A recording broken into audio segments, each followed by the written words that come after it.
हरे कृष्णा। आप सभी का आज की स्पेशल क्लास में स्वागत है। तो आज हम एक विशेष तिथि का पालन करने के लिए एकत्रित हुए हैं। आज नित्यानंद त्रयोदशी है, तो इसलिए आज शनिवार को अपन ने क्लास रखी है। ओम अज्ञानतिमिरन्धस्य ज्ञानञ्जनशलाकया चक्षुर्निमित्तं येन तस्मै श्रीगुरुवे नमः। गुरुवे गौरचन्द्राय राधिकाय सदालय कृष्णाय कृष्णभक्ताय तद्भक्ताय नमो नमः।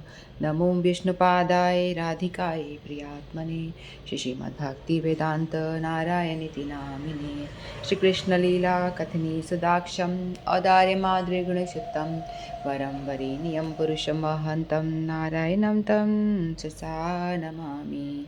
श्रीचैतन्यमनोभीष्टं स्थापितं येन भूतले स्वयं रूपः कदा मह्यं ददाति स्वपदान्तिकम्।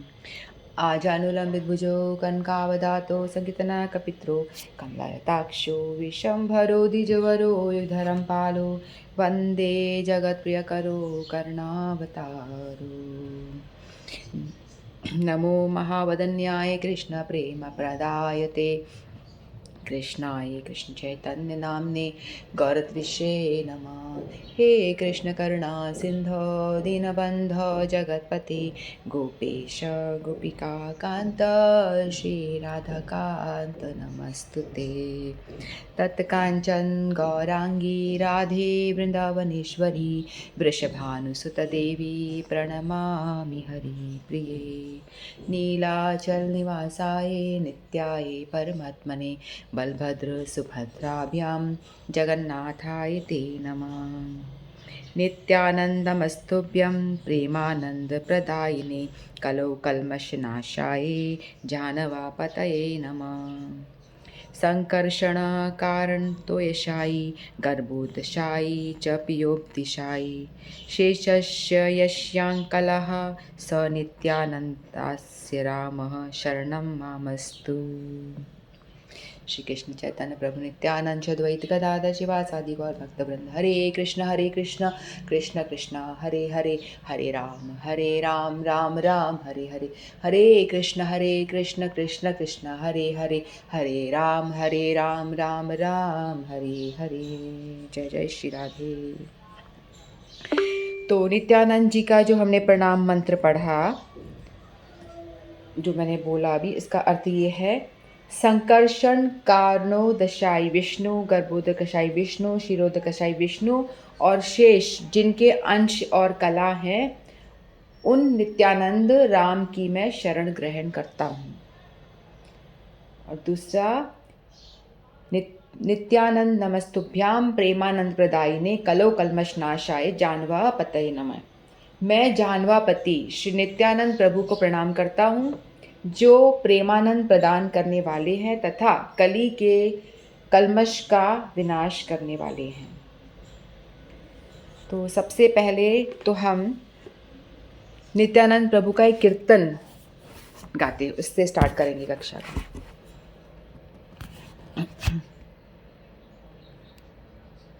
नित्यानंद जी का एक कीर्तन गान करते हैं, उसके बाद हम कुछ बोलने का प्रयास करेंगे। निताई पद कमला। निताई पद कमला कोटि चंद सुशीतला। निताई पद कमला कोटि चंद सुशीतला। जे छाया जगत जुड़ाए, जे छाया जगत जुड़ाए। निताई हे न निताई बिने भाई, राधा कृष्णा पाइते नाय। दृढ़ करी धर निताई पाय, से संबंध नाही यार, वृथा जन्म गेला तार। से संबंध नाही यार, वृथा जन्म गेला तार। से पशु बड़ दुराचारी, सेई पशु बड़ो दुराचारी। निताई न बलिला मुखे माझिला संसारा सुखे। निताई न बलिला मुखे माझिला संसारा सुखे।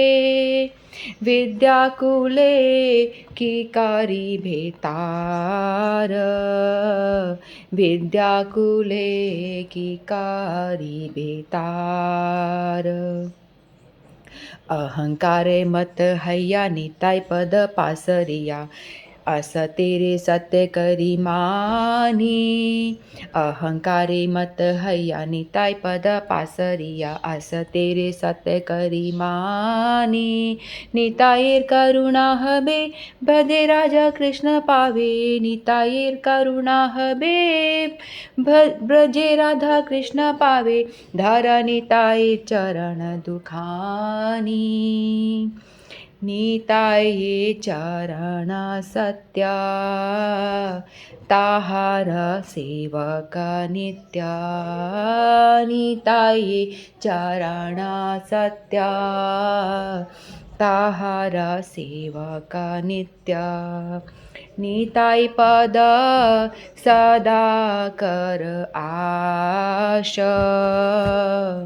निताय पद सदा कर आश। नरोत्तम बड़ो दुखी निताय मोरे कर सुखी।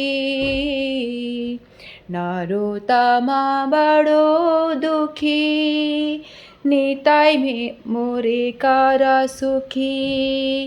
राखा रंगा चरणेर पाश। राखा रंगा चरणेर पाश। निताय पद कमल कोटि चंद सुशीतल। निताय पद कमल कोटि चंद सुशीतल। जे छाया जगत जुड़ाय जे छाया जगत जुड़ाय। जय निताय जय गौर जय निताय जय गौर। जय निताय जय गौर जय निताय जय गौर। निताय हे निताय हे निताय हे निताय हे। निताय गौर हरि बोल। निताय हरि बोल हरि बोल हरि बोल। निताय गौर हरि बोल हरि बोल हरि बोल हरि बोल। हरे कृष्णा। बोलो श्री नित्यानंद प्रभु की जय।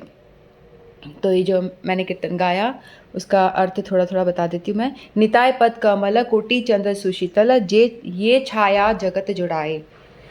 तो जो नित्यानंद प्रभु हैं इनके पद चरणों का यदि हम आश्रय लेते हैं तो हमको इतनी शीतलता प्रदान करती है जितने कि जैसे कि हम चंद्रमा शीतलता प्रदान करता है ना। करोड़ों करोड़ों चंद्रमा, एक चंद्रमा ही काफ़ी शीतलता प्रदान करता है, लेकिन यदि करोड़ों चंद्रमा शीतलता प्रदान करें उतना हमें शीतलता प्रदान होती है यदि हम नित्यानंद प्रभु के चरणों का आश्रय लेते हैं। हे न निताय बिने भाई कि राधा कृष्ण पाइते नाई दृढ़ करी धर निताय पाए। और जिसने नित्यानंद प्रभु के चरणों का आश्रय लिया है, उनके चरणों को पकड़ लिया है, तो इसमें कोई संदेह नहीं है कि वो राधा कृष्ण की भक्ति उन्हें प्राप्त होगी होगी। यदि हम डायरेक्ट कृष्ण के पास जाएंगे तो कृष्ण हमें अपनाएंगे नहीं पता, अपना भी ले नहीं अपनाएंगे तो हम कहाँ जाएंगे? हम गौर महाप्रभु के पास जाएंगे, श्री चैतन्य महाप्रभु के पास जाएंगे। चैतन्य महाप्रभु भी यदि हमें नहीं अपनाते तो हम नित्यानंद प्रभु के पास जाते हैं, और नित्यानंद प्रभु भी नहीं अपनाएंगे तो आपका कोई इलाज ही नहीं है। आप डूबे पड़े रहो इस संसार में और बार बार जन्म मृत्यु के चक्कर में आते रहो, जाते रहो और फंसे रहो। तो इसीलिए हम लोगों को यदि राधा कृष्ण की ब्रज की भक्ति चाहिए, राधा कृष्ण की चरणों की प्रीति हमें चाहिए, तो हमको बहुत ज़रूरी है कि नित्यानंद जी के चरणों के नित्यानंद प्रभु के चरणों को टाइट से पकड़ ले मतलब उनकी भक्ति में लग जाए, क्योंकि वो ही हैं जो हमें चैतन्य महाप्रभु तक पहुंचाते हैं, और चैतन्य महाप्रभु की कृपा से हमें राधा कृष्ण की ब्रज की भक्ति में प्रवेश मिलता है। तो इसलिए नित्यानंद प्रभु जो है बहुत ही इम्पॉर्टेंट है। सेकेंड पैराग्राफ था, से संबंध ना ही यार वृथा जन्मे गेलतार, ये से ही पशु बड़ा दुराचार है, निताय न बली ने मुखे मझील संसार सुखे, विद्याकुले की करीबे तार। ये बंगला कीर्तन है जो नरोत्तम दास ठाकुर जी द्वारा लिखा गया है। ये ठाकुर महाशय अपने मन की बात कह रहे हैं, भाव, यानी हम लोगों को लक्ष्य करके, मतलब हम लोग जीव, वो तो मुक्त पुरुष है, वो तो ऑलरेडी भगवान की मंजरी स्वरूप में भगवान के धाम में रहते हैं, लेकिन हम लोगों के लिए कीर्तन, यदि हम इनके कीर्तन गाते हैं तो वो उनके जो भाव हैं वो हमारे अंदर भी संचरित होते हैं। तो सेकंड पैराग्राफ में ये है, ये संबंध ना ही यार, जिसने नित्यानंद प्रभु से अपना संबंध नहीं बनाया, जो नित्यानंद प्रभु की भक्ति नहीं कर रहा है, उनके नामों का उच्चारण रटन नहीं कर रहा है, तो उसका जो जन्म है व्यर्थ ही उसने बिगाड़ दिया, सारा जन्म उसका व्यर्थ चला गया। ऐसा व्यक्ति पशु ही है, ऐसा से ही पशु बड़ो दुराचारी, वो बहुत ही दुराचारी पशु ही है जो भगवान की नामों का स्मरण रटन ये सब नहीं कर रहा है, जो नित्यानंद प्रभु के चरणों का आश्रय नहीं ले रहा है, तो वो इसका जीवन व्यर्थ हो गया है, और वो संसार मझीले संसार सुखी, और संसार के सुख में उसे बड़ा आनंद आ रहा है, डूबे जा रहा है, संसार के सुख में डूबे जा रहा है, मतलब कि मटीरियल इंजॉयमेंट में वो डूबा हुआ है, और वो आनंद में डूब के क्या होगा, डूबा ही पड़ा रह जाएगा, आएगा जाएगा, फिर अपना संसार भोग करेगा, फिर वापस मरेगा, फिर अपना जो अधूरी इच्छा रह गई है उसे पूरा करने के लिए फिर आएगा, फिर मरेगा, फिर इच्छाएं तो कभी पूरी होती ही नहीं ना, अधूरी इच्छा तो रहेगी ही रहेगी। जो मटीरियल इंद्रिय तृप्ति में लगा हुआ व्यक्ति है उसकी इच्छाएं कभी भी पूरी होती नहीं है, क्योंकि ऐसा तो कभी हुआ ही नहीं कि किसी इच्छाएं पूरी तरह से पूर्ण हो जाए, कुछ ना कुछ तो लगता है कि ये और मिल जाता तो अच्छा था, ये और भोग लेता तो अच्छा था। तो जिसने नित्यानंद प्रभु के चरणों का आश्रय नहीं लिया है वो व्यक्ति पशु तुल्य दुराचारी है, अपना जन्म ऐसे ही बिगाड़ दिया और संसार के भोग में वो डूबे चले जा रहा है और अपना सब कुछ सर्वनाश कर रहा है। फिर अहंकार मत हैया निताय पद पासरिया, असत्य सत्य करी मानी, और अहंकार में वो एकदम मत हुआ पड़ा है, मत यानी मत वाला हो रखा है। किस चीज़ का अहंकार, मैं डॉक्टर, मैं इंजीनियर, मैं इतना बड़ा सेठ, मैं इतना करोड़पति, मैं ये मैं वो, यानी मटीरियल जो डेजिग्नेशन आपकी है, जो आपका ओहदा है, या तो उस पर ही आप बहुत गर्वित हो रहे हो, बहुत गर्व महसूस कर रहे हो कि भाई मैं तो पता नहीं क्या, ठीक है। तो अब उसी अहंकार में मत वाले होकर के पड़े हुए हो, और जो असत्य है, जो मटीरियल चीज़ें जो भी कुछ है, भौतिक जगत तो असत्य ही है ना, क्योंकि सब खत्म हो जाने वाला है, जो कुछ नश्वर है वो सब असत्य है ना। तो भौतिक संसार में हमें जो भी कुछ मिलता है सब कुछ नश्वर है, सब नष्ट हो जाने वाला है, चाहे आप खुद हो या आपके रिलेशन हो, रिश्ते नाते हो, या कोई आपका ओहदा हो, नौकरी चाकरी, जो भी कुछ है, जो भी कुछ इस शरीर से संबंधित कुछ भी है, शरीर और शरीर से संबंधित जो कुछ है सब कुछ नश्वर है, सब कुछ असत्य है। तो हम व्यर्थ के, जो भी व्यक्ति या हमारी बात हो रही है, हम जो व्यर्थ के अहंकार में डूबे हुए हैं, इस शरीर को लेके मैं इतना धनवान, मैं ये मैं वो, तो वो सब मिथ्या है, व्यर्थ है। तो निताय करुणा हबे ब्रजे राधा कृष्ण पावे, तो जिसको नित्यानंद प्रभु की करुणा मिल जाती है, जिनको उनके चरणों का आश्रय मिल जाता है, तो वो, इसमें कोई संदेह नहीं है कि वो ब्रज के राधा कृष्ण को प्राप्त करेगा, उनकी भक्ति उसे अवश्य ही मिलेगी और उसके अनंत जन्मों के दुख भी दूर हो जाएंगे। निताय चरण सत्य ताहार सेवक नित्य, निताय पद सदा कर आश, नरोत्तम बड़ो दुखी, निताय मोरे कर सुखी, राखा रंगा चरणेर पाश। तो यहाँ नरोत्तम दास ठाकुर कह रहे हैं कि नित्यानंद प्रभु के चरण ही सिर्फ सत्य है। आपका आश्रय यदि हम लेते हैं, आपका भजन करते हैं, तो वही एक सत्य है। ताहार सेवक नित्य, मैं आपका नित्य सेवक हूँ। नरोत्तम दास ठाकुर कह रहे हैं कि मैं आपका नित्य सेवक हूँ और हमेशा ये निताय पद के चरणों की कामना करता हूँ उनकी प्राप्ति की। नरोत्तम बड़ो दुखी, कि मैं बहुत दुखी हो रहा हूँ। नरोत्तम दास ठाकुर कह रहे हैं मैं बहुत दुखी हूँ। क्यों? निताय निताय मोरे कर सुखी है नित्यानंद प्रभु, आप मुझे सुखी कर दो, मैं बहुत दुखी हूँ। क्यों दुखी हूँ? इस संसार में पड़ा हुआ हूँ और इस भौतिक जगत में पड़ा हुआ हूँ और मैं इंद्रियों भोग कर करके दुखी हो रखा हूँ। तो आप मुझ पे कृपा करो और अपने राखा रंगा चरडेरे पास, अपने चरणों के पास मुझे रखो। आपके जो लाल लाल चरण हैं तलवे पैर के, तो उनके पास मुझे रखो और मुझे सुखी करो। तो ऐसा भाव श्रील नरोत्तम दास ठाकुर जी का है। यदि हम ये कीर्तन का गान करते हैं, सुनते हैं, तो उन्हीं के भाव का कुछ हम पे भी असर हो, हम पे भी कुछ मतलब चेंजेस हों। तो इसीलिए वो तो मुक्त पुरुष है, उनके लिए नहीं है, ये हम लोगों को गाना चाहिए। तो ये हमने पहले एक नित्यानंद प्रभु का कीर्तन गाया। तो आज नित्यानंद प्रभु की तिरोभाव तिथि है, तिरोभाव नहीं, आविर्भाव तिथि है, नित्यानंद त्रयोदशी है। तो सर्व अवतारी कृष्ण स्वयं भगवान, कृष्ण समस्त अवतारों के मूल। जो भगवान कृष्ण हैं वो समस्त अवतारों के मूल हैं, है ना। जैसे भगवत गीता में भी हमने जाना, बार बार इस चीज़ को पढ़ा कि कृष्ण ही हैं मूल।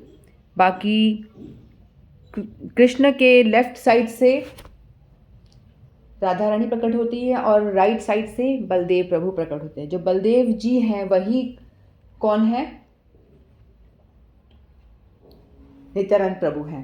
तो भगवान कृष्ण के अभिन्न, यानी भगवान कृष्ण और बलराम जी में, इनमें कोई भेद नहीं है, बिल्कुल सेम है। उनकी क्वालिटी, जो कृष्ण की क्वालिटी है, वो सारी सेम टू सेम क्वालिटीज़ उनके अंदर भी है। चाहे उनका गुण ले लो, उनकी लीला ले लो, उनके मतलब पराक्रम ले लो, है ना, ऐश्वर्य ले लो, यानी जितने भी जो षड ऐश्वर्य कृष्ण के अंदर पाए जाते हैं, वही षड ऐश्वर्य से बलराम जी भी परिपूर्ण हैं। लेकिन जो भेद क्या है, अंतर सिर्फ इतना है कि जो बलराम जी हैं वो गोरे हैं, गौरवर्ण हैं, और जो नित्यानंद प्रभु हैं वो, बलराम जी हैं गोरे और कृष्ण जो हैं वो श्याम वर्ण के हैं। जो मानसून के बादल होते हैं ना, उस कलर के हैं, नीले या काले। ठीक है, तो कृष्ण काले हैं और जो बलराम जी हैं वो गोरे हैं। तो इतना भेद है। और कृष्ण जो है वो सेवा लेते हैं और बलराम जी क्या करते हैं? सेवा करते हैं। बलराम जी सेवा करने वाले हैं और कृष्ण सेवा लेते हैं। इतना अंतर है। एक है आश्रय विग्रह और एक है सेव्य। जो सेवा लेते हैं तो कृष्ण जो है वो सेवा लेने वाले हैं और जो बलराम जी हैं वो आश्रय, यानी उनका आश्रय लेकर के हमेशा सेवा करते हैं। और हम ये जो पिक्चर देख रहे हैं स्क्रीन पे, ये नित्यानंद प्रभु और चैतन्य महाप्रभु है। और नित्यानंद प्रभु जो हैं हमेशा नीले वस्त्र धारण करते हैं। क्यों? क्योंकि भगवान कृष्ण का जो कलर है वो नीला है ना। रेन फिल्ड क्लाउड जैसे, यानी बादल पानी के भरे हुए कैसे होते हैं, उस तरह का कलर है, इसीलिए वो नीले वस्त्र धारण करते हैं। राधा रानी भी इसीलिए नीले वस्त्र उनका फेवरेट है, वो धारण करती हैं। और जो नित्यानंद प्रभु हैं, जो चैतन्य महाप्रभु हैं, वो पीले वस्त्र धारण करते हैं। क्यों? क्योंकि राधा रानी का कलर पीला है, पीला यानी सोने जैसा, पिघले हुए सोने के समान है। और नित्यानंद प्रभु जो हैं वो भी गौर वर्ण के हैं, तो इसीलिए वो उनका प्रिय कलर है, क्योंकि ये लोग उनके प्रिय हैं, तो इसलिए वो भी पीला वस्त्र धारण करते हैं। और ये गोरे हैं और ये सांवले हैं, और ये सेवा लेते हैं और एक की सेवा देते हैं। इतना भेद है। जो नित्यानंद प्रभु हैं, जो भगवान कृष्ण है, देखो कृष्ण की तो महिमा हम सबको पता है ना। कृष्ण कौन है? ईश्वर परम कृष्ण सच्चिदानंद विग्रह अनादिरादि गोविंद सर्व कारणम। तो कृष्ण जो हैं, कृष्ण ही ईश्वर हैं, समस्त अवतारों के आदि मूल हैं, यानी कृष्ण से ही सब सारे अवतार प्रकट होते हैं। तो जैसे मैंने बताया, कृष्ण के लेफ्ट साइड से राधा रानी और राइट साइड से बलराम जी प्रकट होते हैं, है ना। फिर बलराम जी से आगे विस्तार होता है। बलराम जी के बाद में क्या? जो विष्णु होते हैं, 3 विष्णु, है ना।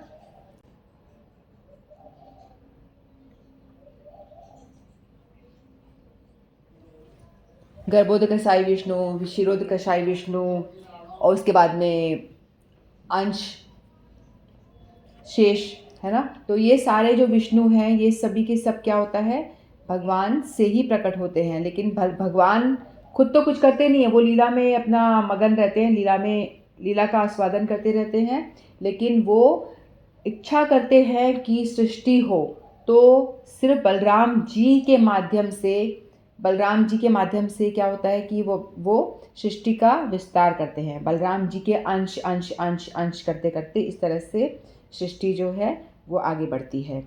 तो सबसे पहले क्या होता है, महासंकर्षण, फिर कारणोदकशाही, फिर बाद में गर्भोदकशाही विष्णु, फिर क्षीरोदकशाही विष्णु, और फिर शेष।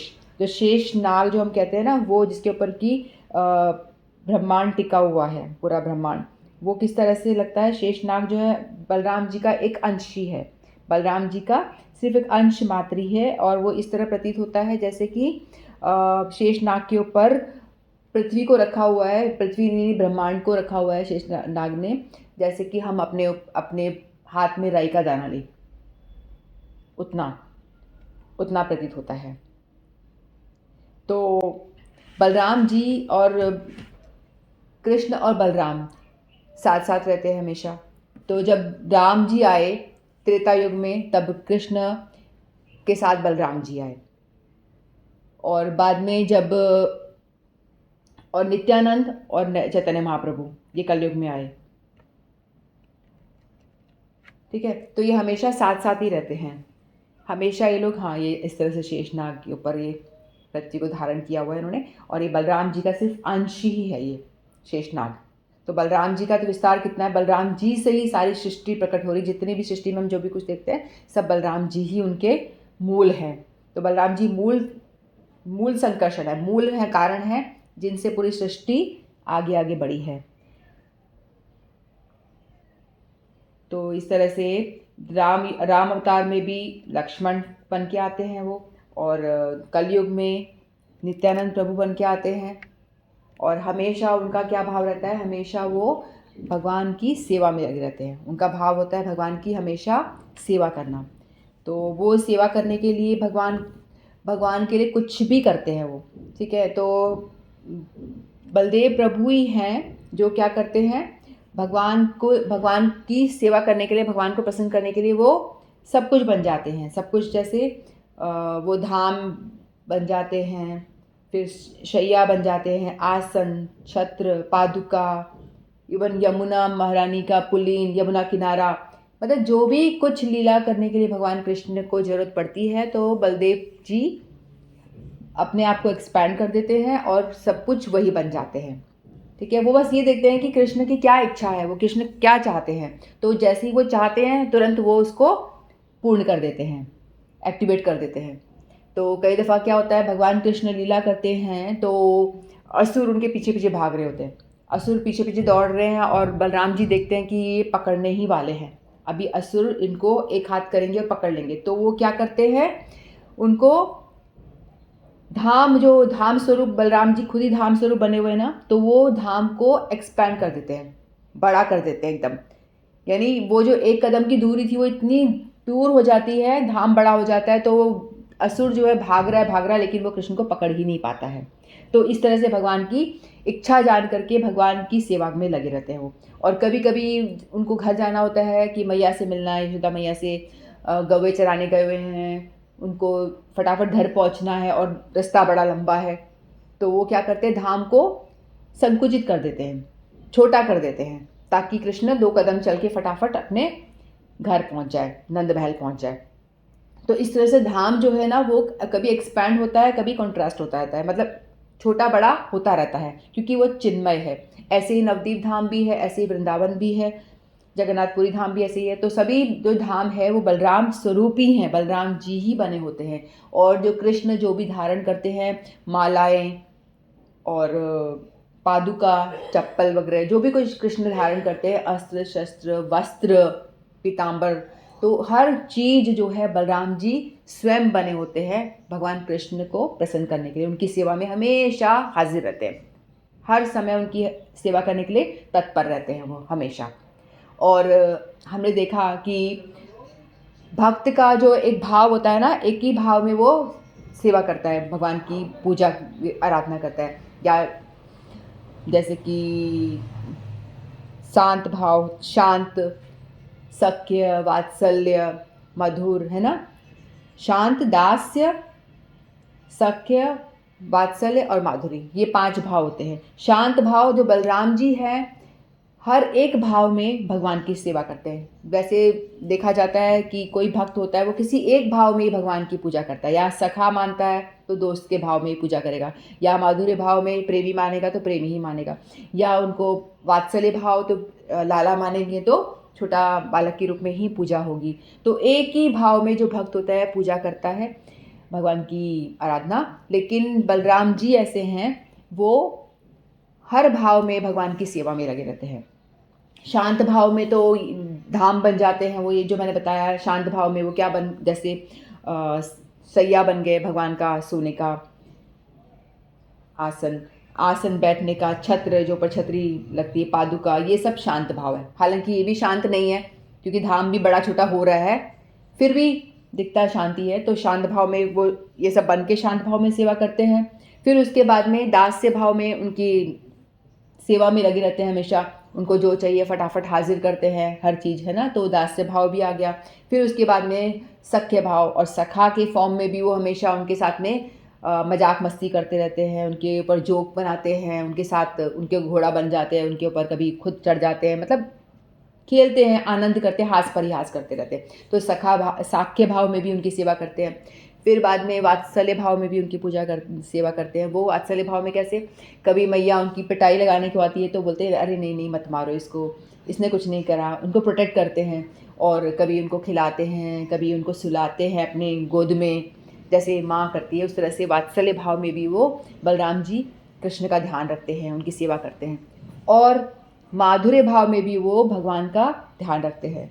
माधुर्य भाव में कैसे, जैसे हम देखते हैं कि चैतन्य महाप्रभु क्या है, राधा और कृष्ण मिलित अवतार हैं, दोनों मिल करके। उसी तरह से जब बलराम जी हैं वो अनंग मंजरी का रूप ले लेते हैं। जब भी वो राधा रानी की छोटी बहन है अनंग मंजरी, जब भी चैतन्य महाप्रभु राधा भाव में होते हैं तो वो अनंग मंजरी भाव में आ जाते हैं। तो अनंग मंजरी भाव में वो उनकी माधुर्य लीला में भी पूरा साथ देते हैं, सेवा करते हैं।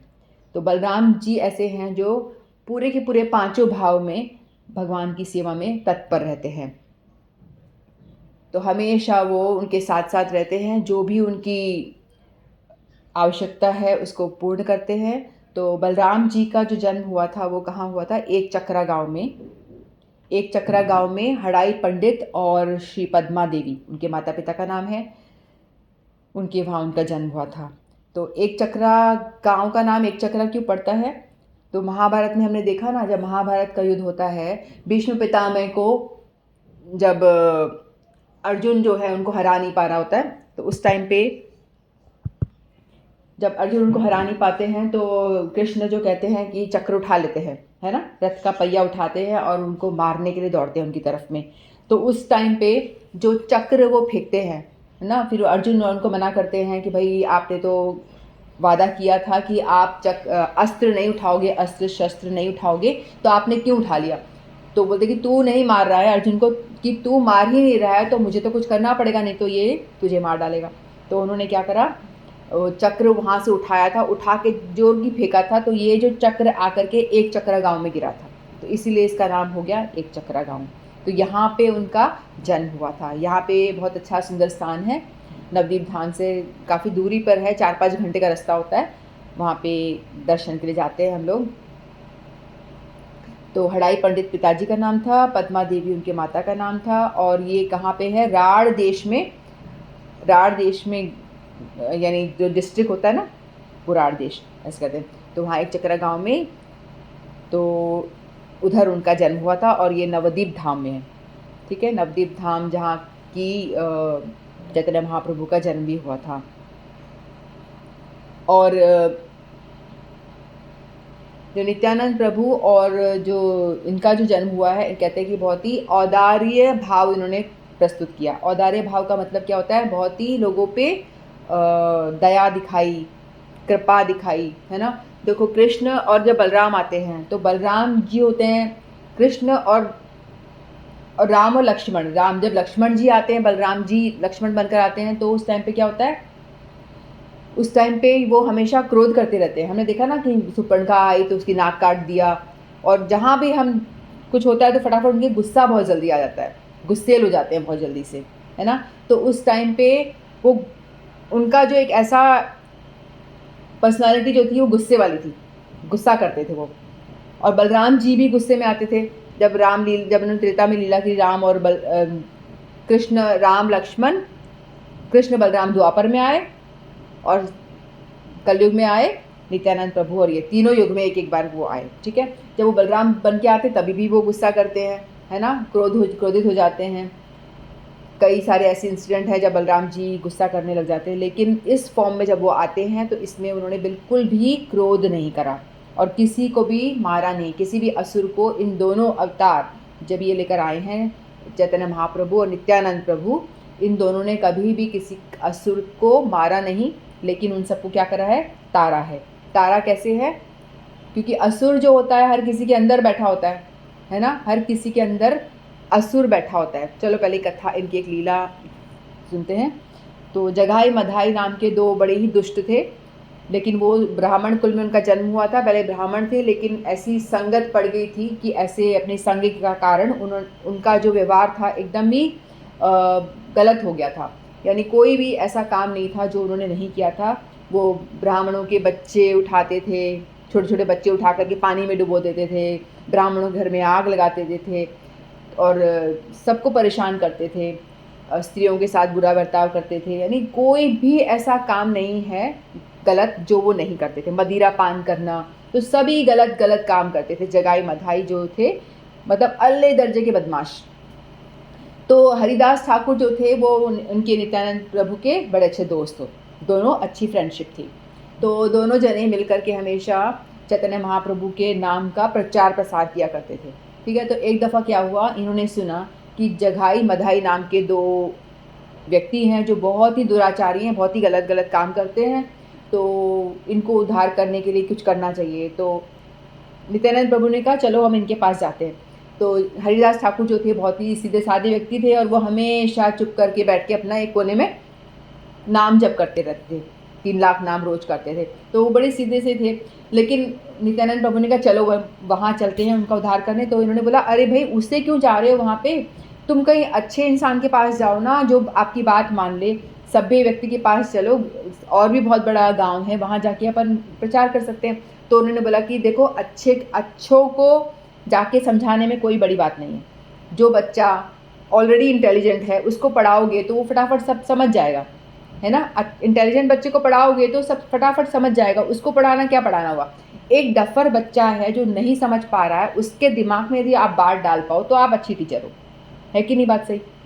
तो इसी तरह बोला कि जो अच्छे लोग हैं, जो ऑलरेडी उच्च कुल के हैं, ब्राह्मण कुल के हैं, सभ्य हैं, उनको वो तो ऑलरेडी ठीक है, उनको थोड़ा सा बोलने पे ही वो तो लाइन पे आ जाएंगे। लेकिन जो बिल्कुल ही निकृष्ट हैं, गिरे हुए हैं, उनको उठाना हमें हमारा फ़र्ज़ है। हम उस पर यदि कुछ करें, उसको हम कॉन्शियस को चेंज कर पाएँ तो कोई बात बने। तो वो हरिदास ठाकुर मना करते नहीं नहीं नहीं मत नहीं जाओ नहीं जाओ, लेकिन कहते कि वो तो बहुत ही ख़राब है, पिटाई कर देगा, मार देगा। जब मेरे को 20 बाज़ार में मारा गया तभी मुझे इतना डर नहीं लग रहा था, अब तुम वहाँ जा रहे हो मुझे अब डर लग रहा है, वो मुझे मार ही डालेगा। वहाँ तो मैं बच भी गया था, यहाँ मैं बचने वाला भी नहीं हूँ। ऐसा उनके मन में भाव आया। उन्होंने बोला, नित्यानंद प्रभु ने कहा नहीं हम तो वहीं जाएंगे, वहीं जाके प्रचार करेंगे। फिर वो उनके पास में आए, जगाई मधाई के पास में, फिर उनको समझाया एक बार हरि बोल। नित्यानंद प्रभु और ये लोग क्या करते थे, घर घर जाके हरि नाम का प्रचार करते थे। घर घर में जाएंगे, हर किसी के घर जाएंगे और दरवाज़ा ठक ठक करेंगे। कोई भी माता अंदर से आएगी, दरवाज़ा खोलेगी तो बोलेगी हम कुछ भिक्षाम देही। बोले क्या भिक्षा चाहिए, वो चावल आटा लेकर आएगी। बोले नहीं नहीं हमें ये नहीं चाहिए। तो बोले क्या चाहिए, बोलो हरि बोल, एक बार हरि बोल। तो जैसे बोलेंगे हरी हरी हरी हरी, तो बोलते फिर हाथ पकड़ के नाचना शुरू करते, हरे कृष्ण डांस नाचना शुरू कर देते थे मत होकर के। मतलब मुझे यही भिक्षा चाहिए, हरि नाम तुम्हारे मुंह से तुम निकालो बोलो यही मुझे भिक्षा चाहिए। तो कई कई बड़े बदमाश लोग होते थे, वो लोग बोलते नहीं थे, तो नित्यानंद प्रभु कहते थे भाई तेरे पाँव पड़ूं एक बार हरि बोल। तो कई लोग तो ठोकर मारते, जा जा यहाँ से, हम नहीं बोलेंगे। और कई होते थे कि नहीं नहीं नहीं हमारे पैर पैर मत पड़ो, हम बोलेंगे बोलेंगे, हाँ हाँ ठीक है हरि बोल, वो बोलना शुरू कर देते। कुछ अच्छे लोग बोल लेते थे, कुछ नहीं बोलते थे, कोई उनको धुतकार देते थे। यानी वो कहते थे कि यदि तू एक बार हरि बोलेगा तो मैं तेरा सेवक बन जाऊँगा, तेरा दास हो जाऊँगा। नित्यानंद प्रभु ऐसा कहते हैं कि यदि तुमने एक बार हरि नाम ले लिया, एक बार भगवान का नाम मुँह से निकाल दिया, तो तुम्हारी गारंटी मैं लेता हूँ कि तुम भगवत धाम जाओगे ही। चैतन्य महाप्रभु की कृपा तुम्हें मिलेगी ही, क्योंकि चैतन्य महाप्रभु के बहुत प्रिय हैं, है ना। तो इसीलिए तो वो जाते हैं, फिर वहाँ जगाई मदाई के पास जाते हैं, फिर उनको बोलते हैं कि हरि नाम करो, बोलो हरि हरि। तो वो कहते हैं कि हटो यहाँ से, गुस्से में। तो फिर वो दोबारा आते हैं, देखो हरि नाम करो, तुम कलयुग में आए हो, हरि नाम ही सार है, कुछ कुछ देते हैं प्रवचन और बोलते हैं हरि नाम, हरि बोल हरि बोल। तो बोलते हैं जाओ यहाँ से, गुस्से में। फिर वो नहीं मानते, एक बार हरि बोल, एक बार हरि बोल तेरे पैर पड़ू। तो उनको जगाई को इतना गुस्सा आता है, वो क्या करता है, वो हमेशा मदिरा मटका लेकर के मदिरा भर के पी रहा होता है, हमेशा नशे में रहता था दूध। तो जैसे वो बार बार कहता है कि एक बार हरि बोल, जब वो समझाने आते हैं तो गुस्सा आता है उसको। तो बोलता है कि चैतन्य महाप्रभु के पास तो जाएंगे नहीं, इतने धूर्त हैं, इतने बदमाश हैं, इनको बोलेंगे चलो दर्शन करें तो वो बिल्कुल नहीं जाएंगे। तो इनका उद्धार करने के लिए मुझे ही कुछ ऐसा करना पड़ेगा जिससे कि महाप्रभु यहाँ आ जाए और इनको दर्शन दे। तो उन्होंने ऐसी लीला करी, बार बार उनको इंसिस्ट करा बोलने के लिए, तो उन्होंने बोला नहीं। तो उन्होंने क्या करा, जो मदिरा से भरा हुआ घड़ा था वो उठा करके नित्यानंद प्रभु के सर पे दे मारा, और जैसे उनके सर पे दे मारा, उनके सर में से खून निकलने लग गया। जब वो खून निकलने लग गया तो, और वैसे तो उनका शरीर जो है वो दिव्य है, ट्रांसडेंटल है, उनके अंदर ना हड्डी खून ये सब हमारे जैसा है नहीं, उनका तो बिल्कुल दिव्य शरीर है, लेकिन खून नहीं निकलना चाहिए, लेकिन वो लीला नर्वत कर रहे हैं तो खून निकला। और जैसे ही खून निकला तो वहाँ पे चैतन्य महाप्रभु को किसने बताया कि नित्यानंद के सर में जगाई ने मारा है और वो खून निकल रहा है। तो भाग कर आए वो जोर से, और चैतन्य महाप्रभु को बड़ा तेज गुस्सा आया। उन्होंने क्या करा, किसने मारा, और उन्होंने चक्र चक्र ऐसे अंगुली करके चक्र चक्र, क्योंकि है तो कृष्ण ही ना वो, तो अपने सुदर्शन चक्र को उन्हें बुलाया चक्र चक्र। तो नित्यानंद प्रभु उनके पैर पड़ गए, बोले कि अरे अरे प्रभु क्या कर रहे हो, इस अवतार में आपको किसी को मारना नहीं है, आपको तारना है। आप मार नहीं सकते क्योंकि आपका अवतार इसलिए हुआ ही नहीं है। आपका जो इस कलयुग का धर्म है नाम संकीर्तन, आपको जो इंसान के अंदर बैठा बुराई जगाई मधाई उसको मारना है, ना कि आपको इंसान को मारना। इंसान तो कोई बुरा नहीं होता है ना, सभी आत्माएं, लेकिन उसका संग ऐसा होता है, उस संग की वजह से वो बुरा हो जाता है। संग अच्छा होगा तो अच्छा हो जाएगा। तो संग बहुत इंपॉर्टेंट है, संग पे ही डिपेंड करता है पूरा कि आपका कैसा आप व्यवहार। यदि कोई व्यक्ति बहुत ही बुरा है, लेकिन यदि वो वैष्णव संग करता है, अच्छे लोगों का संग करता है, तो उसमें वो सुधार आएगा ही आएगा। कोयले की खान में जाओगे तो काट लगेगी ही लगेगी, है ना। और अच्छी जगह जाओगे तो आपके अंदर अच्छाई आएगी, बुरी जगह जाओगे तो बुराई होगी। तो नित्यानंद प्रभु ने बहुत उनके पैर पकड़ा, रिक्वेस्ट करी, नहीं प्रभु आपको मारना नहीं है, आपको मारना नहीं है। फिर उनको कंसोल करने की कोशिश करी, फिर बोला कि देखो ये इसने मुझे मारा, लेकिन मधाई है ना, इसने रोका था, उसने कहा था अरे क्यों मार रहा है, ब्राह्मण है क्यों मार रहा है, इसको मत मार। तो वो इतने खुश हुआ था, अच्छा जगाई मधाई ने ऐसा बोला। इनका नाम कुछ होता है जगदानंद, माधवानंद, ऐसा कुछ ब्राह्मण लेकिन नाम होता है, लेकिन बाद में वो शॉर्ट में ऐसा। तो बोला अच्छा मधाई ने ऐसा बोला, अरे वाह तू कितना अच्छा है, मेरे नित्यानंद का तूने ध्यान रखा, इसको तूने बचाया, तू बहुत अच्छा है। इतना खुश हो जाते हैं नित्यानंद चैतन्य महाप्रभु, और उसको बोलते मैं तुझे प्रेम दान दूंगा, मतलब कृष्ण प्रेम तुझे दान दूंगा। और उसके सर पे हाथ रखते हैं, और वैसे ही वो एकदम ट्रांसडेंटल, जैसे कि करंट नहीं आ जाता बॉडी में, उस तरह से ट्रांसडेंटल करंट उसके अंदर आया, और वो हरि बोल करके नाचना शुरू कर दिया, उसके अंदर कृष्ण भक्ति संचारित कर दी। फिर ऐसे ही फिर उन्होंने बोला, उसको तो कंसोल कर दिया, फिर बोला तेरे को नहीं छोड़ूंगा, तूने मेरे नित्यानंद को मारा है, मैं तेरे को नहीं छोड़ूंगा, तूने मेरे नित्यानंद को मारा है। तो बोला कि नित्यानंद प्रभु पैर पड़ गए, नहीं प्रभु इसे क्षमा कर दो, नहीं प्रभु क्षमा कर दो, मेरी खातिर क्षमा कर दो, आप तो औदार्य रूप धारण करके आए हो, सब पे कृपा करने के लिए आए हो, सब पे दया करने के लिए आए हो, आप किसी को मारने नहीं आए हो। ठीक है, यदि वो तुम्हारे चरणों में गिर के तुमसे क्षमा मांगता है तो मैं माफ़ कर दूंगा। तो उतने में उन्होंने दोनों ने चरण गिर पकड़े और माफ़ी मांगी। फिर नित्यानंद प्रभु ने उसको ऐसे गले लगाया, जैसे ही उनको टच करा तो वैसे ही उनके अंदर फिर से एकदम से वही ट्रांसीडेंटल वो वाइब्रेशन आई और उनके अंदर फिर से कृष्ण प्रेम आ गया। तो इस तरह से उन्होंने ये जो भगवान ने अवतार लिया, निताई गौर जो बनकर आए, इन्होंने किसी को भी नहीं मारा। इस अवतार में किसी को भी नहीं मारा, लेकिन हर एक बुरे व्यक्ति के अंदर जो अवगुण थे उनको मारा और हर एक गंदे व्यक्ति को, हर एक जो निकृष्ट व्यक्ति को एक इंसान बनाने की कोशिश करी, भक्त बनाने की प्रयास करा। और कैसे करा? उन्होंने खुद ने बोला कि नाचो गाओ और हरि नाम करो, संकीर्तन करो। कलयुग का नाम हरि नाम संकीर्तन। तो उन्होंने हाथ उठा करके सबको बोला, हरि बोल, हरे कृष्ण कृष्ण कृष्ण हरे हरे, हरे राम राम राम हरे हरे। हर समय भक्तों को साथ ला करके नाम संकीर्तन में जोड़ा इन्होंने।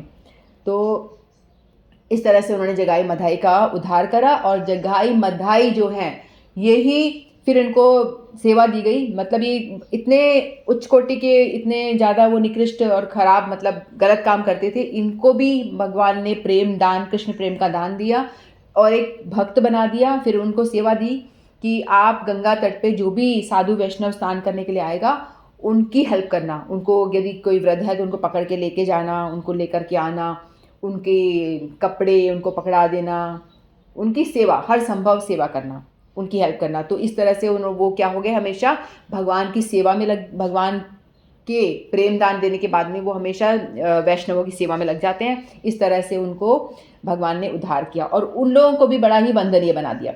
तो एक बात ये बताते हैं कि उन्होंने कभी भी सारे अपराध किए थे, हर तरह के अपराध किए थे, लेकिन उन्होंने कोई वैष्णव अपराध नहीं किया था और नाम अपराध नहीं किया था। नाम अपराध यानी जो नाम, हम अपन नाम के बल पे नाम करेंगे फिर हो जाएगा, पहले पाप कर लेते हैं फिर नाम करेंगे तो पाप धुल जाएंगे। ऐसा भी तो होता है ना, कहते हैं नाम में बहुत शक्ति है, यदि आप एक नाम बोलते हो तो आपके इतने पाप हैं जो आप कर ही नहीं सकते, उसका पूरा पाप नाश कर सकता है। नाम में इतना पावर है, ऐसा बोला जाता है। तो फिर हम लोग के क्यों नहीं होता? हम तो रोज़ नाम जप रहे हैं, 16 नाम माला जो जपने वाले बोलेंगे कि हम तो जपते हैं, हमारा क्यों नहीं पाप वो ख़त्म होता?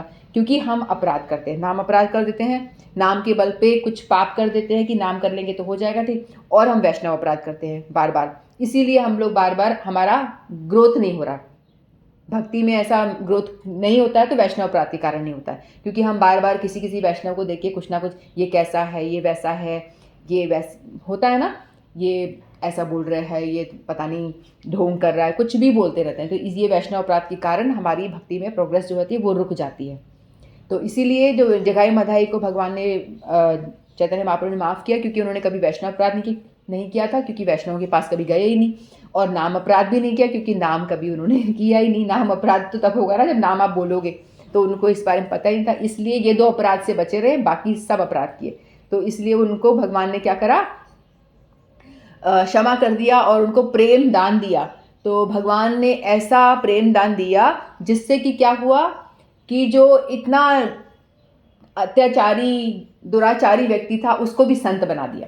तो इस अवतार में भगवान ने एक अत्याचारी दुराचारी व्यक्ति को भी संत बनाने का जो पावर था, वो हरि नाम सबको दान दिया और सबको उन्होंने ऐसे किया। यहाँ तक कि वो जहाँ से भी, जंगल से भी गुजरते थे ना, तो शेर और हिरण जो एंटी है, एक दूसरे का खाना है, एक दूसरे को मार देते हैं, दुश्मन है, वो लोग भी साथ में बैठ के डांस कर रहे हैं, हरि नाम कर रहे हैं। मतलब वो लोग भी प्रेम में विभोर होकर के सब नाच रहे हैं। तो इतना उन्होंने कलयुग में आके दान दिया। तो कहते हैं कि कलयुग जो है 1000, हर युग में भगवान आते हैं ना, तो 1000 युग में एक बार भगवान आते हैं। तो 1000 कलयुग में एक बार भगवान को आना था। तो 1000 कलयुग बीतने के बाद भगवान को आना था, लेकिन भगवान इस बार आ गए। अद्वैताचार्य प्रभु की पुकार सुन के भगवान जल्दी आ गए, है ना। हमने उनकी जब तिथि पालन की थी तब सुना था।